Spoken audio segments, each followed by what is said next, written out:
একজন এন্টারপ্রেনার এবং একজন ফাউন্ডার হিসেবে আপনাকে একটা জিনিস সাজেস্ট করি। সেটা হচ্ছে যে আপনি কোনো রিমাইন্ডার ছাড়া আপনার টিমকে ১০ থেকে ১৫ দিন এনালাইজ করেন।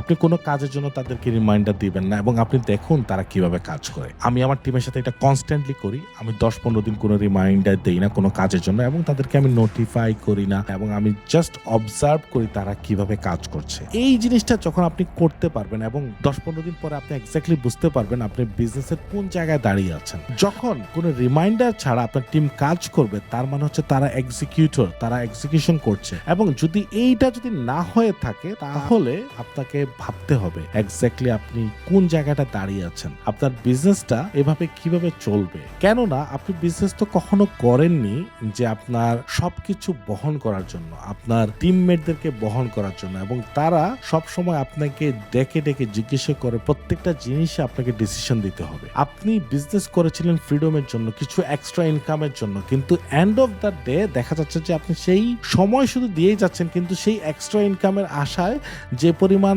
সময় দিয়ে যে পরিমাণ এক্সট্রা ইনকাম পাওয়ার কথা ছিল সেটা পাচ্ছেন না। সো এটা আপনার ভিতর আরো ফ্রাস্ট্রেশন গড়ে তুলছে এবং স্ট্রেস গড়ে তুলছে এবং এই যে মানুষগুলোকে বহন করছেন তাদের একটা বিল আছে এবং প্রত্যেকটা কাজের একটা বিল আছে এবং সেই প্রেশারটা আপনি নিতে নিতে আপনি physically, mentally, emotionally constantly drained out. তাই আপনি এই আইডিয়াটি ইউজ করতে পারেন। আপনি রিমাইন্ডার না দিয়ে দেখুন আপনার টিম মেম্বাররা কেমন।